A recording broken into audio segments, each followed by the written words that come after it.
उठाओ। ये वचन आपकी लाइफ में 100 गुना फलों को लेके आए।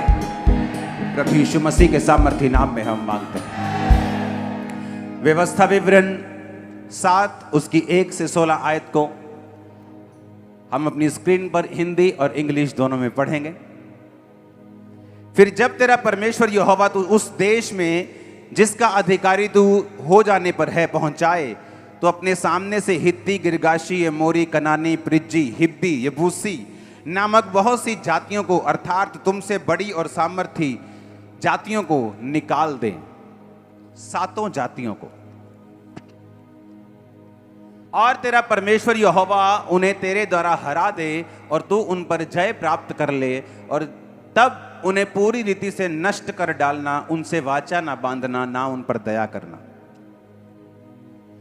ना तो उनसे ब्याह शादी करना, ना अपनी बेटी उनके बेटे को देना, ना उनके बेटी को अपने बेटे के लिए ब्याह लेना, क्योंकि वे तेरे बेटे को मेरे पीछे चलने से बहकाएंगी और दूसरे देवताओं की उपासना करवाएंगी, और इस कारण यहोवा का क्रोध, गुस्सा तुम पर भड़क उठेगा और वह शीघ्र तेरा सत्यानाश कर डालेगा। उन लोगों से ऐसा बर्ताव करना कि उनकी वेदियों को ढा देना, उनकी लाठों को तोड़ देना, उनकी अशेरा नामक मूर्तियों को काट काट कर गिरा देना, उनकी खुदी मूर्तियों को आग में जला देना, क्योंकि अपने परमेश्वर यहोवा की तुम पवित्र प्रजा हो, और यहोवा ने पृथ्वी भर के सब देशों के लोगों में से तुझको चुन लिया है कि तू उसकी प्रजा और निज धन ठहरे। यहोवा ने तुमसे प्यार करके तुमको चुन लिया। इसका कारण ये नहीं तुम गिनती में उन सब लोगों में से अधिक थे, परंतु तुम सब देशों के लोगों में से गिनती में थोड़े थे। यहोवा ने तुमको बलवंत हाथ के द्वारा दास्तव के घर में से और मिस्र के राजा फिरौन के हाथ से छुड़ाकर निकाल लिया। इसका कारण यह है कि वह तुमसे प्यार करता है और उस शपथ को भी पूरी करना चाहता है जो उसने तुम्हारे पूर्वजों से खाई थी। इसलिए जान रख कि तेरा परमेश्वर यहोवा ही परमेश्वर है। वह विश्वास योग्य ईश्वर है, जो उससे प्रेम रखते और उसकी आज्ञाओं को मानते हैं। उनके साथ वह 1000 पीढ़ी तक अपनी वाचा का पालन करता और करुणा करता रहता है।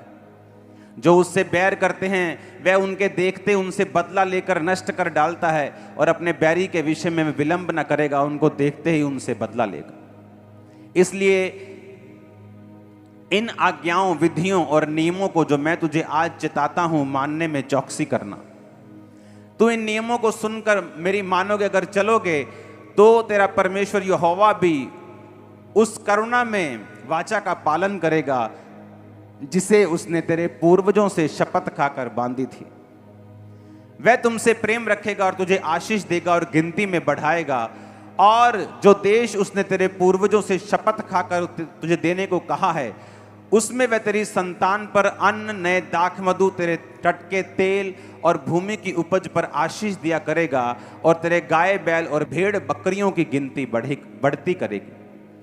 तू सब लोगों में से अधिक ब्लेस्ड होगा, धन्य होगा। तेरे बीच में ना पुरुष ना स्त्री निर्वश होगी, और तेरे पशुओं में भी कोई भी ऐसा ना होगा। यहोवा तुझसे सब प्रकार के रोग दूर करेगा, और मिस्र की बुरी बुरी व्याधियां जिन्हें तू जानता है उनमें से किसी को भी तुझे लगने ना देगा, वे तेरे बैरियों को ही लगेगी। लास्ट आयत को पढ़ेंगे। और देश देश के जितने लोगों को तेरा परमेश्वर यहोवा तेरे वश में कर देगा, उन सबों का सत्यानाश करना, उन पर तरस की दृष्टि ना करना, उनके देवतों की उपासना ना करना, नहीं तो तू फंदे में फंस। ये पुराने नियम की बात है, जहां पर परमेश्वर एक शारीरिक युद्ध उनका लीड कर रहा था, क्योंकि अगर वो ना करते तो यीशु मसीह का वंश ही खत्म हो जाता, वो आ ही ना पाता। इसलिए जब प्रभु यीशु मसीह आ गए तो प्रभु यीशु मसीह ने कहा, तुमने सुना था दांत के बदले दांत, सिर के बदले सिर, प्राण के बदले प्राण, लेकिन अब मैं आ गया हूं, अब तुम्हें बदला लेने की जरूरत नहीं। अब तुम सिर के बदले सिर, दांत के बदले दांत नहीं, अब तुम वैरियों से प्रेम करोगे, अपने शत्रुओं के लिए प्रार्थना करोगे। आमीन। लेकिन इस आयतों से हमें यह बात समझ में आती है कि परमेश्वर अपनी प्रजा के लिए एक प्लान रखता था, एक योजना रखता था, और पवित्र वचन ये कहता है कि परमेश्वर एक सा रहने वाला परमेश्वर है। वो अपने मार धाड़ को उसने चेंज कर दिया, क्योंकि यीशु मसीह आ चुके थे। अब वो स्पिरिचुअल मार धाड़ में बिलीव करता है। आत्मिक युद्ध में बिलीव करता है, लेकिन उसकी योजना जो अपनी प्रजा, अपने लोगों के लिए है, वो बदली नहीं है। अगर आपने इस 15 आयत को पढ़ेंगे, उसमें आप देखेंगे परमेश्वर ने कहा कि वह तुझ में से हर प्रकार का रोग जो है वो दूर करेगा। लेकिन परमेश्वर ने एक खास अपने लोगों को तब कहा, परमेश्वर ने कहा तू दूसरे लोगों के साथ कोई भी वाचा ना बांधना, उनके देवताओं की उपासना ना करना, तू अलग रहना, उनके साथ किसी भी तरह की शादी ब्याह ना करना, अपने बेटे ना देना, उनकी बेटियां ना लेना। परमेश्वर ने कहा तू अलग टाइम में रहना, क्योंकि मैंने तुझे चुन लिया है और मेरे एक योजना है तेरी लाइफ में। मैं तुझे एक ऐसा ब्लेस करना चाहता हूं और खड़ा करना चाहता हूं ताकि एक ऐसी प्रजा मैं तैयार कर सकूं जिसे लोग देखें और कहें हां, इन पर परमेश्वर की दया है, ये परमेश्वर के लोग हैं। तो ये परमेश्वर का मकसद था। तो परमेश्वर ने कहा मैंने तुम्हें इसलिए नहीं चुना कि तुम बहुत थे, मैं तुम्हें इसलिए चुना है कि तुम बहुत थोड़े थे, और ताकि तुम ये ना कहो कि हम बहुत बड़ी प्रजा थे, हम बहुत बड़ी जाति थे, इसलिए यहोवा ने हमें चुन लिया। इसलिए बाइबल कहती है परमेश्वर ने जगत के निर्बलों को, जगत के तुच्छों को, जगत के गरीबों को, जगत के बीमारों को चुन लिया ताकि जो कोई अपने आप को कुछ समझते हैं उन्हें शर्मिंदा करे। आपको भी उसने चुना, मुझे भी चुना, हाँ या ना? अब परमेश्वर ने क्या कहा? परमेश्वर ने कहा मेरे किंगडम के अंदर ब्लेसिंग्स हैं, मेरे राज्य के अंदर ब्लेसिंग्स हैं। क्या ब्लेसिंग? तू दूसरे लोगों से अधिक धन्य होगा, मैं तेरी 1000 पीढ़ी के ऊपर करुणा करूंगा। और परमेश्वर ने क्या कहा? मैं तेरे बीच में से रोगों को क्या करूंगा? दूर करूंगा, और मिस्रियों के रोग व्याधियां जो उनको लगी थी मैं तुमको लगने नहीं दूंगा। यह परमेश्वर ने अपनी प्रजा को कहा। जीसस ने भी यही कहा जब उसने कुबड़ी औरत को चंगा किया, 18 साल से जो कुबड़ी थी। परमेश्वर ने कहा जब लोगों ने गुस्सा किया कि सबत के दिन चंगा करता है तू, तो परमेश्वर ने क्या किया? यह अच्छा नहीं था कि अब्राहम की जो बेटी थी इस शैतान के बंधन से छुड़ाई जाती और चंगी होती। इसका मतलब प्रभु यीशु मसीह ने भी यही बात कही कि जो अब्राहम के वंश हैं, यानी आप और मैं जो यीशु मसीह पे विश्वास करते हैं, परमेश्वर यह चाहता है कि उनकी लाइफ में कोई भी रोग जो है वो ना हो। लेकिन ऐसा पॉसिबल कैसे? क्योंकि ये सारी ब्लेसिंग जितनी परमेश्वर ने बताई हैं ये उसके धर्म और राज्य के अंदर हैं, बाहर नहीं। किसके अंदर हैं? उसके धर्म और राज्य के। अगर आज आप कमाना छोड़ दें, सरकार घर आके खाना देगी आपको, पर फौरन में देती है। अगर वहां आप कमाना छोड़ दे, बोल दे मेरे पास जॉब नहीं है, तो आपके घर में इतने पाउंड, इतने डॉलर्स आ जाते हैं कि आप अपनी ग्रोसरी, अपना खाना पीना खरीद सकें। अगर आप ये कहें कि मुझे रहना यहीं है पर डॉलर्स वहां के चाहिए, हो सकता है,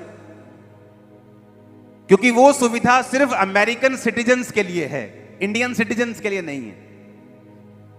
आपको वो सुविधा मिलेगी जो यहां की सरकार ने बनाई, अगर है तो, और वहां के लोगों को वो सुविधा मिलेगी जो उनकी सरकार ने बनाई।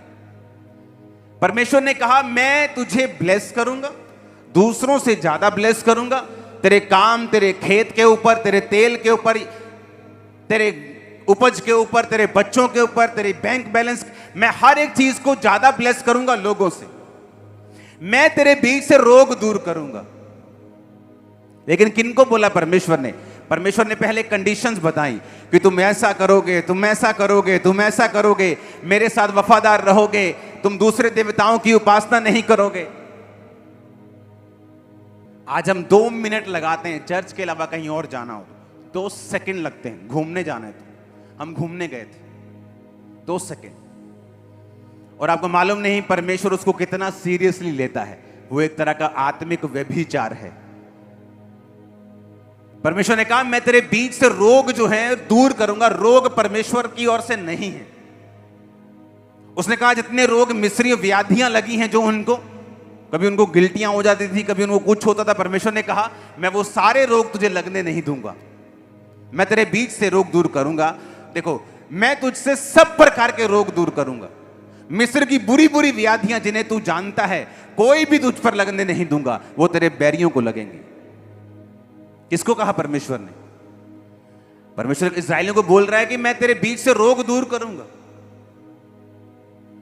लेकिन बात यह है कि क्या हम परमेश्वर के किंगडम के अंदर हैं? क्या हम परमेश्वर के राज्य के अंदर आ चुके हैं? क्या ये सारी स्कीम्स, ये सारी चीजें जो प्रभु ने बनाई हैं, ये हमें इनका फायदा मिल पाएगा? इनका फायदा तभी मिल पाएगा अगर हम परमेश्वर के राज्य के अंदर आ चुके हैं। तो अगर अमेरिका की सहूलतें लेनी है तो उसके अंदर जाके उसका ग्रीन कार्ड लेना पड़ेगा, नहीं तो वो सहूलतें नहीं मिलेंगी। वो क्योंकि वो सारी दुनिया के लिए नहीं है, वो उनके अपने सिटीजन्स के लिए है। परमेश्वर की सहूलतें सब लोगों के लिए नहीं है। इसलिए प्रभु यीशु मसीह ने कहा था, अन्य जातियां इन्हीं वस्तुओं की खोज में रहती हैं। हमें बरकत मिल जाए, हमारा घर बन जाए, मेरी बेटी की शादी हो जाए, मेरे बेटे की शादी हो जाए, अच्छी जगह पढ़ लें, हम चंगे हो जाएं, हम हील हो जाएं, मेरा घर सेट हो जाए। परमेश्वर ने कहा, अन्य जाति इन्हीं वस्तुओं की खोज में रहती हैं, पर तुम्हारा स्वर्गीय पिता जानता है कि तुम्हें इन वस्तुओं की जरूरत है। पर जब तुम उसके धर्म और राज्य की खोज करोगे तो ये अपने आप तुम्हें मिल जाए, अपने आप तुम्हारा पीछा करेंगी।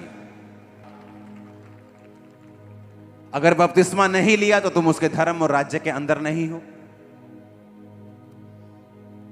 अगर तुम अभी भी परमेश्वर के वचन के बाहर हो तो तुम उसके धर्म और राज्य के अंदर नहीं हो। क्योंकि ये कोई वो जगह नहीं है जहां आप आएंगे, जादू टोने की तरह आमीन आमीन बोलेंगे और सब कुछ ठीक हो जाएगा। ऐसा नहीं है। आपको कंप्लीट क्रिश्चियनिटी को फॉलो करना पड़ेगा अगर आप कंप्लीट परमेश्वर की आशीषों को और बरकतों को अपनी लाइफ में देखना चाहते हैं तो। आमीन। आप सभी को जय मसीह की दोस्तों, मेरा नाम है रोहित कुमार। आप देख रहे हैं सच्ची और भक्ति चैनल में आप सभी का स्वागत करता हूं। दोस्तों, आप सभी लोगों के बीच में लेके आ चुका हूं। दोस्तों, आपने वीडियो के पहले देखा होगा अंकुर नरूला जी की प्रार्थनाएं, जो कि दोस्तों हमारे जीवन के लिए बहुत ही इम्पोर्टेंट है, हमारे जीवन के लिए बहुत ही विशेष है।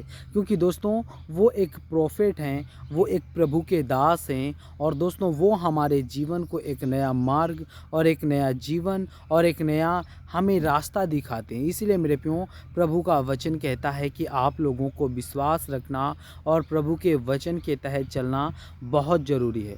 तो दोस्तों, सबसे पहले मैं आप सभी लोगों से कहना चाहता हूं कि अगर आप लोग अपने जीवन में बहुत सारी समस्याओं से और बहुत सारी दिक्कतों से और बहुत सारी मुसीबतों से ग्रसित हो तो मेरे प्रियो, आप सभी लोग इस प्रार्थना को सुनो। क्योंकि मेरे प्रियो, ये प्रार्थना आपके जीवन के सारे दुख और तकलीफ और सारी समस्याओं का हल बनेगी और आपको हर एक समस्या से आज़ाद करेगी। तो जितने मेरे मसीह भाई बहन हैं दोस्तों, मैं आप सभी लोगों को कुछ ऐसे वचन पढ़ने जा रहा हूं।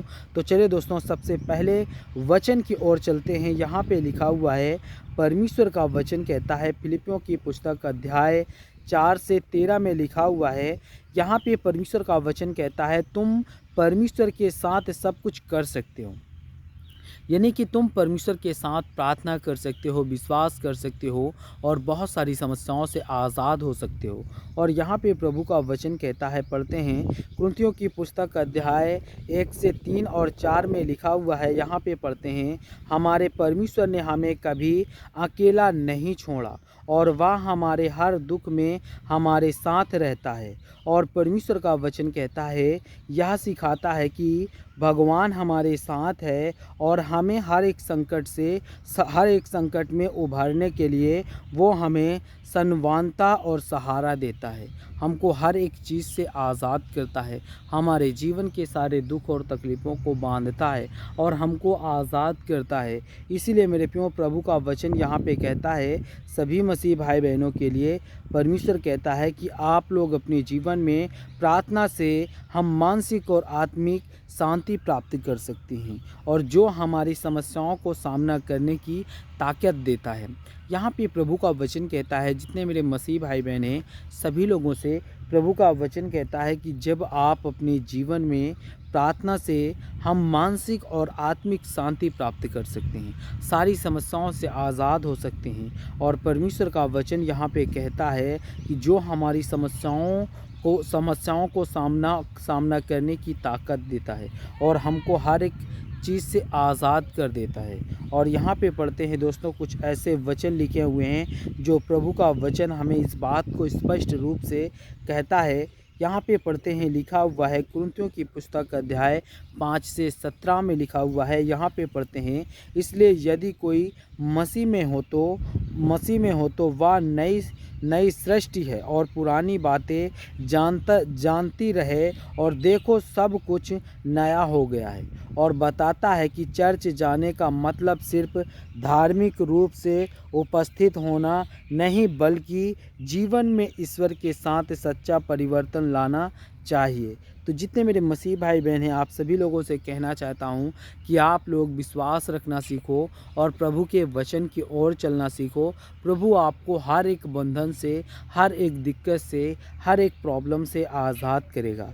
और यहाँ पे परमेश्वर का वचन कहता है, इसलिए यदि कोई मसीह में है तो वह नई सृष्टि है और पुराने बातें जानती रही, देखो सब कुछ नया हो गया है। और वह बताता है कि चर्च जाने का मतलब सिर्फ धार्मिक रूप से उपस्थिति होना नहीं, बल्कि जीवन में ईश्वर के साथ सच्चा परिवर्तन लाना बहुत ज़रूरी है। प्रभु इसीलिए कहता है कि आप लोगों को विश्वास करना और अपने मन को सच्चा परिवर्तन करना बहुत ज़रूरी है। तो जितने मेरे मसीह भाई बहन हैं, आप सभी लोगों से कहना चाहता हूँ, God bless you all of you, आमीन।